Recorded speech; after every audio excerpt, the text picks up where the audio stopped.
Welcome to the Let's Talk About Talking podcast with your host, Adrienne Fuller, language and communications expert for kids of all ages. On this podcast, we talk about speech, language, and all things happening with your child, giving you specific tactical information you can use to help your kids talk, listen, and thrive in their academic journey. Hello. Guys, this is Adrienne Fuller, and welcome to the Let's Talk About Talking podcast. I'm a speech language pathologist, and the whole purpose of this podcast is to inform parents and talk about your journey as parents from the very beginning, when they're birthed, through toddlers, all the way into the end. I like to give tactical information that you can use next day. And so I am so happy to have a special guest joining us today. Her name is Jazmin. She is a parent. And so my audience is parents, and I wanted to have one on with me today. We want to talk about her journey of getting her children diagnosed on the spectrum from beginning to end. She has a powerful story, and I want you to hear it. So welcome, Jazmin. How are you? I'm wonderful, Adrienne. Thank you so much for having me. So let's start at the beginning. You have two beautiful kids, one's 7, one's 3. And so your oldest, your boy, Carter. Mm-hmm. Can you tell me about his development and what made you think, maybe there could be an issue, or what? Can you tell me a little bit of the backstory? So first and foremost, when I have always seen childhood, displays of autism, I never really knew what that entailed. So I always thought that it was kind of just like a child who has a lot of mental health challenges, but I never saw it really displayed in my family. So with Carter, being that he was my first child, I was a first-time mom. I really didn't know what to expect, but I did have some history of working with small children, ages 3 and 4. And I knew what to look for as far as when I was doing their annual evaluations. I was actually a preschool teacher. So when I was yes, I was. Really? Yep. Wow. Yep, okay. I was. But I was pretty young when I did that. I was actually an acting lead teacher because the lead teacher in my school went out on maternity leave and never returned. So I was doing all the lead teacher things without the actual credentials, which prompted me to do a lot more research, of course, because I wasn't a mom yet and I didn't know what to and what not to look for. Mm-hmm. But when I had my son, I kind of knew what was typical and what was atypical. And with Carter, he was normally developing. He was breastfed for 14 months. We kept up with his vaccine schedule. We kept him really, really healthy and holistic. We made all of his baby food at home when he did start going into baby food. We were just super, super healthy. And I tried to keep him, on that path. But once he turned 1, he got his 1-year-old vaccines. And when he got the 1-year-old vaccines, he got really sick, as all kids do. They all get the fever, they all get the cough. It's kind of very typical to expect. So we gave him Tylenol, Motrin, alternating, all the things that the doctor told us to do. But after that, he was just never himself. He got really sick, high fever. He had a double ear infection. And we thought that he wasn't responding to his name anymore because of the ear infection. We thought, you must have a lot of inflammation in your ears. Mm-hmm. So as we got the inflammation down and he came back down to being more healthy, he just was not the same Carter. He wasn't looking at us. He wasn't trying to say his name. We just noticed that he was going back to acting like a 6 to 9 month old almost. So we were like, 100% is the vaccines. We're going to stop the vaccines, right? Mm-hmm. And we did some research. And of course, I feel like it's really easy to find research supporting whatever your suspicions are. So I feel like there's Jazmin, whatever you can Jazmin, Google, is the sky ever purple? And someone will say, yes, it's purple all the time, scientifically. I love that you said that. I'm just going to piggyback on that, guys. That really resonated with me because a lot of times, once I did a post called don't stop looking at Google, but you're absolutely all right. Whatever you want the outcome to be is what you're going to find. Absolutely. Love that. Keep going. Yeah. Love that, girl. And that's not to rule out that his vaccines did or did not contribute to his autism diagnosis, because I ultimately don't know. I want to be very clear on that. I'm not a scientist. I'm not a doctor. And I don't think that anybody has any concrete evidence. I feel like furthermore with children, there's no absolute. With people, period, there's no absolutes, because we're all so different in our bodies, neurologically, our blood, our genetics, everything is so different. So it's no way to have a concrete answer. So I did want to insert that, because I don't want the assumption to be that it came from autism, but I also don't want it to be that it did not, or it came from the vaccines, but I also don't want it to be that it did not come from the vaccines. I don't know. But moving forward, at the time when he was 1, we were living in New York. So when he turned 3, up until the time he was 3, he was always really speech regressed. He never really got better with the eye contact thing. He would only really make eye contact when he wanted something, or he would only make eye contact when he wanted something or when he was trying to get my attention. He didn't really do the leading by my hand thing. But he did kind of like say 1 or 2 words to articulate what he wanted. Like if he wanted water, he would say wah. Or he learned eventually to say wah wah and then water, but he would never say, I want water, mommy, or, you know, like longer sentences. He wasn't really like blending words and putting them together. So that was something that we always noticed, and we would go to church and we like, it would be very obvious, you know, because at our church, there were other small children. And I remember our pastor was like, he's going to speak, like, don't worry about it. He's going to speak one day. And I would be like, okay, yeah, I think he's going to speak. But I had my own little suspicions because of what I had seen in working in the preschool environment. I saw some kids who were on the spectrum. I saw a lot of like things that were not typical. And I had to communicate that to the parents. But of course, I couldn't diagnose. But I just kind of knew what the things were to look for, like the sensory sensitivity when it came to loud sounds at church, like the drums. He was fine with. And then eventually he was just clogging his ears all the time, with like plugging his ears up. When loud noises like an ambulance would go by, of course it would be frightening for anybody, but with him, it would be like really, really like terrible for him. Also with flies and like flying objects, if there was a fly in the house, to him, it sounds like, I always tell people like the reason why he's so afraid of flies, because his senses are so sharp that it more so sounds like a motorcycle going past his ear than just a fly buzzing past his ear. So little things I would notice, and I would have a lot of faith in God and be like, yeah, he's going to be fine, but I really need to get to the bottom of this. And I remember before we even had children, me and my husband, when we found out we were expecting Carter, my husband was like, you know, my biggest fear is for something to go wrong with this pregnancy or for something to be wrong with my son. The one thing that I cannot handle, and I told God this so many times, was I cannot have a child that has special needs, because my husband plays keys at church. And the one pastor that he played for, their daughter, I don't know that she was on the spectrum. I think that she may have had a MR diagnosis, but he saw just how tedious it was for the parents and how difficult it was just keeping her calm at church, and just like the outbursts and things that come with different diagnoses. She was much older. I think she was maybe in her 20s, and her parents were still taking care of her. So my husband saw that example, and he was just like, no, there's no way I could ever have, you know, something like that. So fast forward to when we moved to LA, we went to the regional center, and we found out that we could get an evaluation with an actual psychologist. So we did the evaluation. I remember the evaluation. Oh, I'm sorry. How old was he? Oh, he was, I think he was about like 3.5, maybe 3.25. Okay. Yeah. He was closer to 4, but I think he was definitely over 3.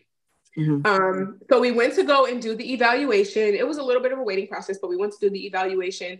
And I remember it was such a quick evaluation. It was like 30 minutes. And I think it's supposed to be more extensive. And I remember telling my husband, like, I feel like they just didn't try to see what he could do. They were just like, yep, he definitely has it. Like, she put out a couple toys in front of him, and looking at the evaluation with my daughter 4 years later compared to my son, I could see that they were not really doing everything, but maybe my son just exhibited everything that she needed to see in that time. But of course, as parents, it's like, no, he can't do it. You just have to ask him again, ask him a different way. Because like, you don't want him to get the diagnosis ultimately. Like, it's so daunting. But for me, I can say I was 99.99% sure that he had autism before we even got the diagnosis.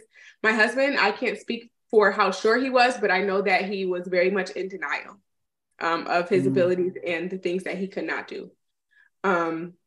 So yeah, he was 3.5. He got the diagnosis. And then that we went to the school. They also followed up on the diagnosis, and they did their own evaluation, and he started school the very next week when he was only 3.5. It was so much because he like took a bus to school. We had to get like school supplies. Like it was just so much at once, and he was just turning 3, but we had to suck it up and do it for him. Now, did you talk to your pediatrician even when he was 2 about your concerns? What did that look like? I did. And they always were saying, you know, everyone develops at their own rate. He'll get it. You know, he'll be fine. Just keep working with him. And I'm like an educator. So like I'm on my kids. Like we have a whole Montessori out in my house even now. Like we have school everywhere. We make everything learning. Everything so I is was learning. Like, I don't think that he's just developing at his own pace. I think that he cannot do it. And he's having a hard time with it. So, and I remember before, I think this actually might have been after he got diagnosed, but it was a little bit before Carter turned 4. My husband was trying to potty train him, and we leave the boy potty training to dad and the girl potty training to mom. So he completely took on that because he has the parts and all the things. So I remember he was like telling Carter, you have to go pee on the potty. Like, why can't you do it? Daddy's been telling you this over and over again. Go pee on the potty, go pee on the potty. And Carter looked at him and he put his 2 index fingers to his temples and he like looked down and he didn't say anything. And that broke my husband. That was like the worst day of our lives. Like that was like a dagger in my heart. My husband storms out of the house. My sister-in-law at the time was staying with us to help us with Carter when we first moved to LA. And she stayed in the house with Carter. She, I guess, fixed his diaper or whatever. And my husband like beeline out of the house. So I went after him. At this time, I was pregnant with Cadence. So no, Carter had to be a little bit before his 5th birthday. A little bit before his 5th birthday because I was pregnant with my 2nd. So I stormed out of the house 8 months pregnant, wobbling down the street after him. Like, babe, what's wrong? What is it? And he told me, he's like, he was pointing at his temples and it was almost like saying like, Daddy, I don't get it. I can't do it. I can't do it right now. I can't do it. And he was like, that just broke me. And he just started yelling at God. Like, I told you I couldn't handle this. I told you I couldn't do this. This is too much for me. Like, what do you want me to do? Like, you gave me exactly what I did not want, what I did not handle. And we talked about it. And he's like, it's not that I don't want Carter. I just like, I wanted a different life for him. I wanted a different life for us. And I did not feel like I had the mental capacity to handle it. And I don't. At that time, he was just like, I can't do it. And for the longest time, my husband was just so detached from Carter. He was, I think he did go through a grieving process, you know, of what he would have loved his childhood to be like that father-son. And he was just, he went through a long grieving process, but he was very detached at first. He would not communicate with him. And I was like, even if he can't communicate back, he still understands. He still knows what you're saying, at least some things. And he knows that daddy is there. But it took a long time for my husband to grasp that concept. Now he's awesome, but it did take a while. It was a process. You know, I really appreciate you talking about the grieving process. I personally don't think we talk about it enough because every parent has dreams and goals for their child. And it's like your heart is breaking when you're getting anything that might look like then that's not going to happen. And so I appreciate you sharing it. Is there something that maybe made your husband pivot that made it like, okay, like brought him back to full circle to being exactly that dad that he is now, you know, that loving, caring, hands-on, you know, back, like maybe acceptance. Did he have to go through the stages of grieving, Jazz? You think? Yes. I think that he did. Probably not all the stages of grieving, but he did go through some of the stages of grieving. Because he ultimately had to realize this is not a total loss for me. Like I still have my son. He's still a blessing. He's still amazing. And I think the biggest thing though was patience and time. For me as a mom, I wanted to like shake my husband and be like, just snap out of it. Like he's our kid. Come on. He's fine. Like let's work on it. Like it could be so much worse. Like he could be missing all of his limbs and we're worried about his motor skills. Like we're really blessed. We have to really count our blessings. Like it's going to be okay. And I think the biggest thing was just patience, time, prayer. We prayed so much. And honestly, God did it for us. He just started working with Carter. Like we would pray over Carter and our prayer sometimes would be like, God, as he sleeps, like rearrange the neurons in his brain so that things connect for him, so that he understands, so that he can relate to us on an emotional level. And God really just did it. He started to have Carter to progress. And as Carter's understanding opened up, then my husband's understanding of Carter opened up. And they just kind of like worked on it together. And my husband does have like these, like we'll have discussions, and then he has these times where he has like an epiphany, like, you know what, that was like too much for me. Like, I don't even know why I was doing all that. Like, I just needed to be patient. But I feel like with everyone, it just takes patience and time, understanding, and prayer. That was the biggest thing for us. Ooh, patience, time, understanding, prayer. And did you, during that time where it feels like you've got the pressure of like having a child with special needs and a partner who is having their own issues with that, how did you deal with what you were going? Like, you still have your own feelings and your thoughts about it too. So how did you deal with that?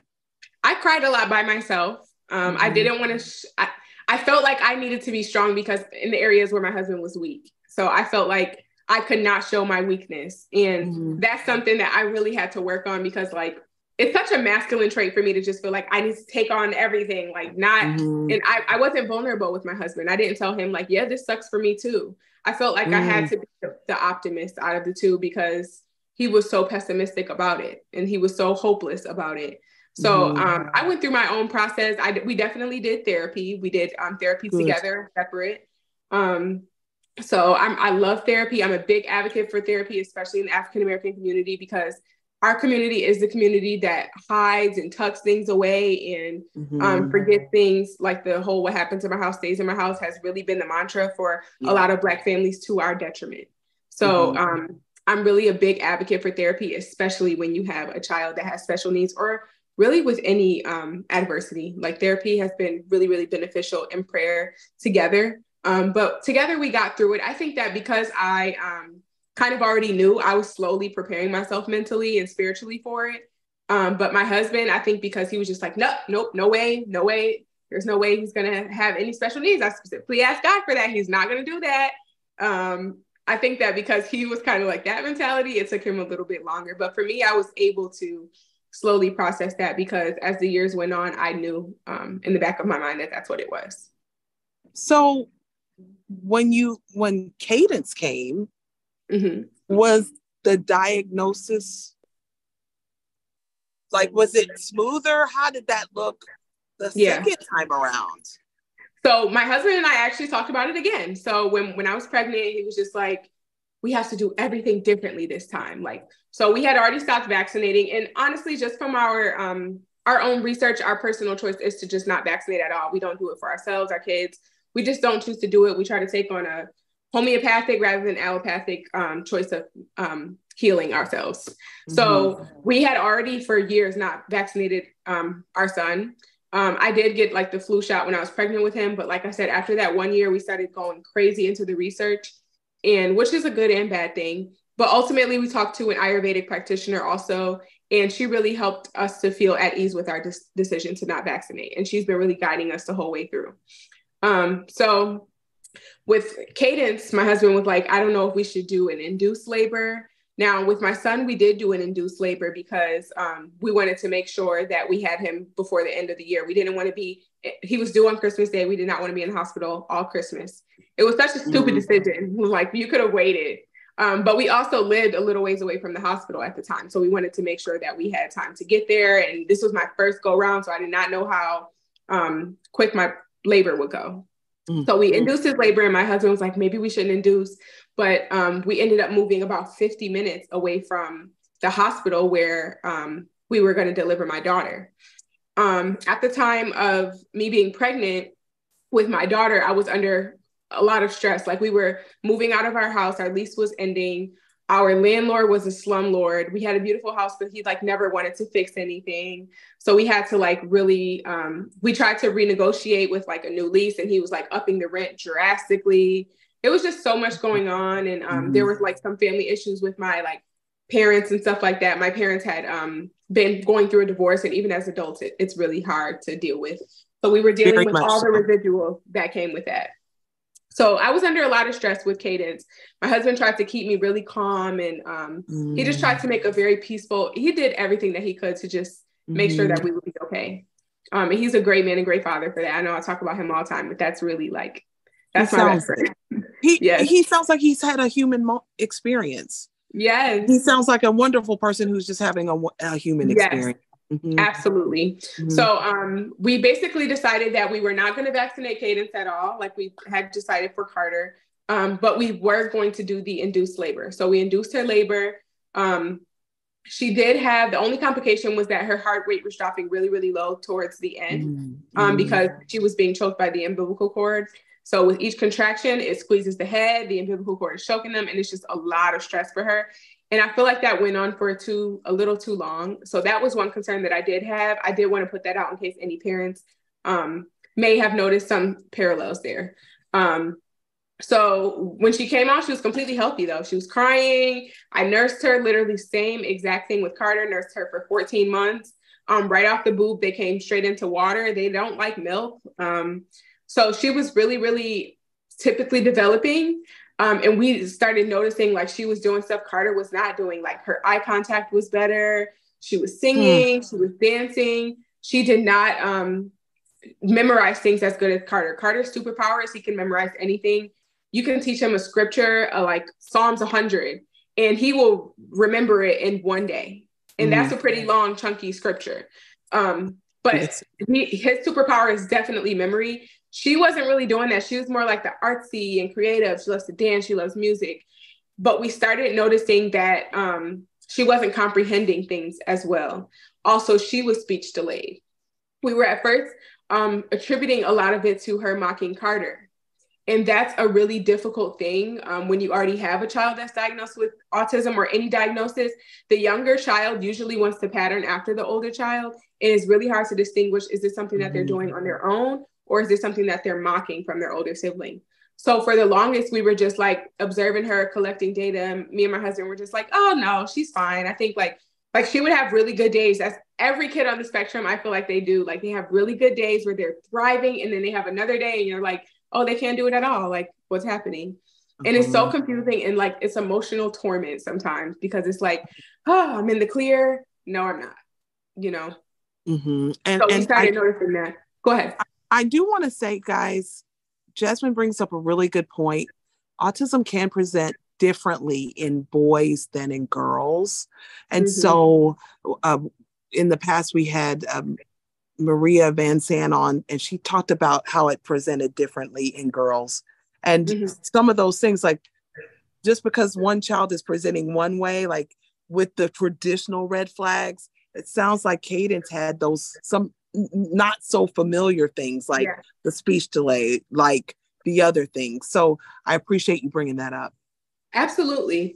So we started noticing her deficits and Carter was already in a special education program through our school district.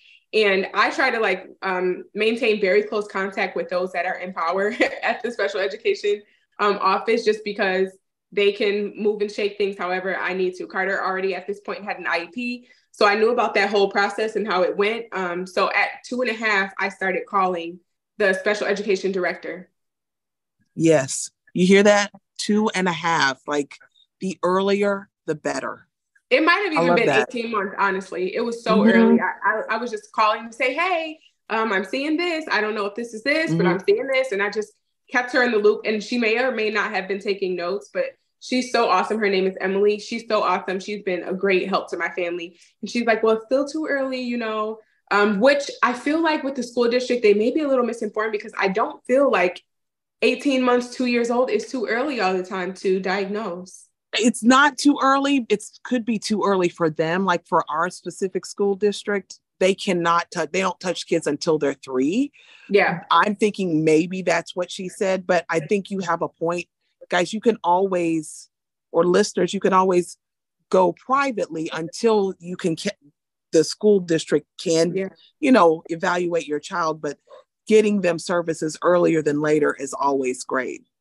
Yeah. And I also feel like a lot of the physicians don't want to overdiagnose. They rather just wait and see if the child develops the speech like that. Yeah. They do. So we always say, just keep in mind our pediatricians, while we love them, have so many things going on. They see so many kids. If this is something like Jazmin has spoken of, and you feel like there's something not right, but your pediatrician is saying that's okay, maybe they're a late talker, all the things, you do have to be that squeaky wheel advocate for your child, because you know your child the best. Absolutely. I completely echo everything that you just said, because without our children's voice, we are their voice. Like, we have to say everything for them. We have to do everything for them. We have to advocate. Let me tell you, you're about to be the guest of the year. Without our children's voice, you have to be their voice. I love that. I love that. If there's a parent out there that feels like, I don't know, for that parent who is in that, we just got the news, we just got diagnosed, my child just got diagnosed, what's your biggest piece of advice? I would say, for one, if you're on the fence, get a second opinion. Yes. Yeah, I'm really big on second opinions, because it's almost like a confirmation kind of thing. Sometimes you just need to hear a second opinion. And if you know God, pray. Honestly, whatever you believe in, whatever your spiritual backing is, you have to be rooted and grounded in that, because that's what's going to keep you anchored.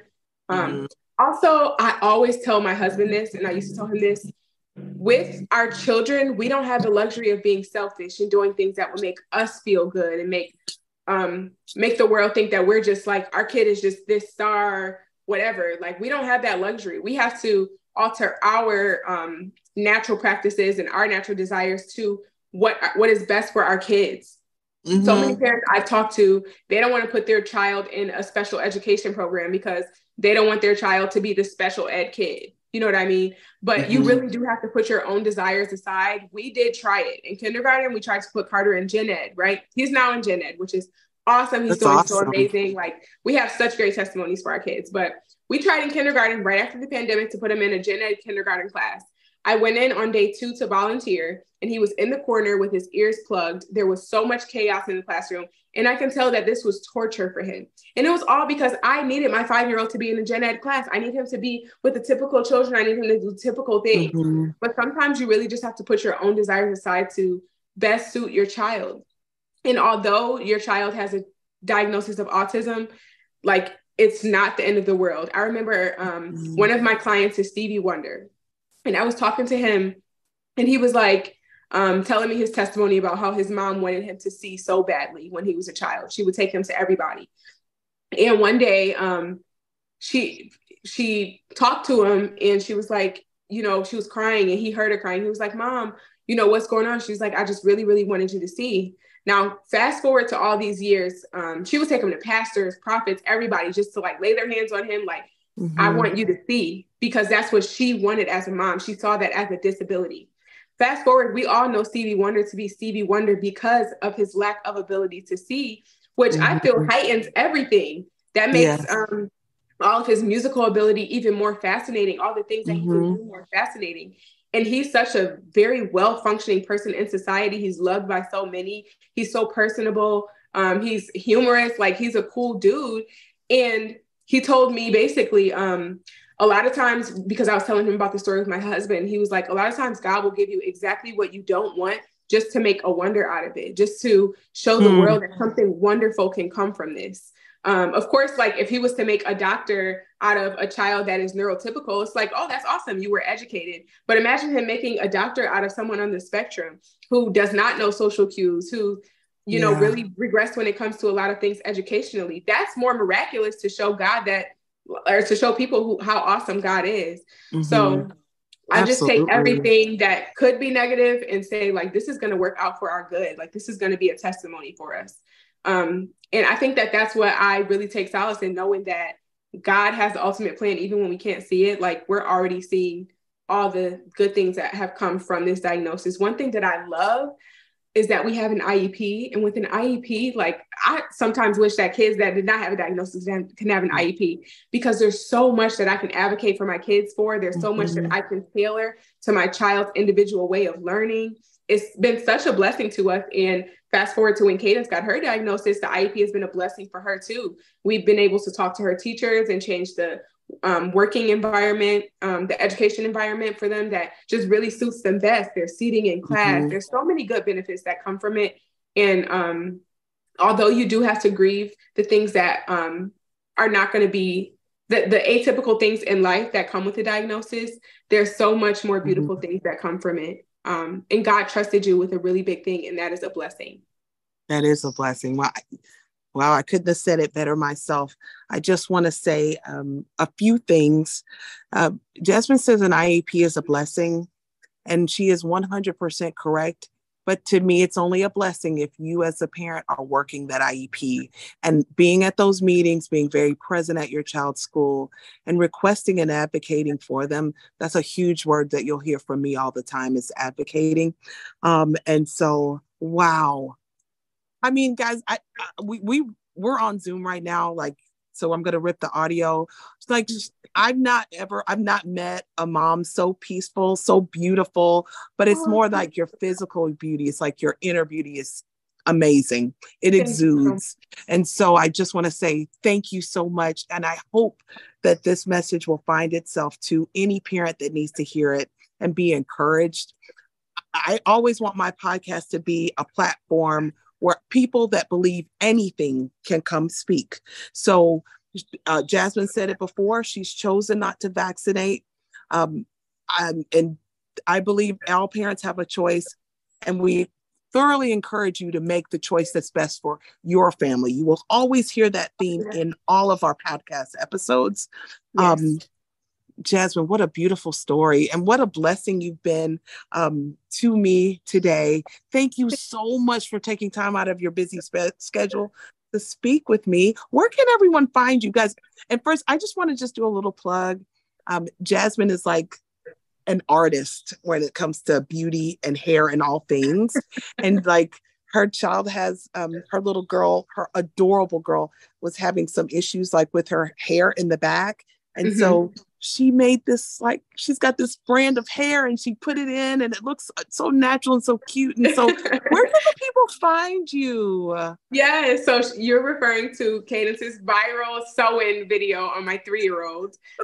She was pulling out her hair, like that was her sensory behavior when she was young. So my Instagram is All That Jazz Glam. It's just at All That Jazz Glam, spelled just how it sounds. And then my TikTok is All That Jazz Glam Inc., like incorporated. You can find me on both of those. My website is allthatjazzglam.com, where you can find my beautiful hair extensions that I installed on my daughter and that I wear for myself. And I try to stay really active, so definitely follow me on there. And I have to say, Adrian, I follow you on Instagram. Your cousin put me onto your Instagram a little while ago, and I've been using your practices on my kids too. So thank you. I'm a big fan. So kind, you never know if people are watching, and I really appreciate you saying that. But this has been a really great half hour. I could talk to you all day. I'm like fanning right now. I'm like, I love her. So I love you too. I know. Thank you so much, Jazmin. Everyone, thank you so much for joining me. And until next time, you guys be well. Happy communicating. I love you so much. Bye. Thank you. Bye. You've been listening to the Let's Talk About Talking podcast with your host, Adrian Fuller, language and communications expert for kids of all ages. You can grab Adrian's book, 30 Days to Get Your Toddler Talking, on Amazon or at speechbuilders.org.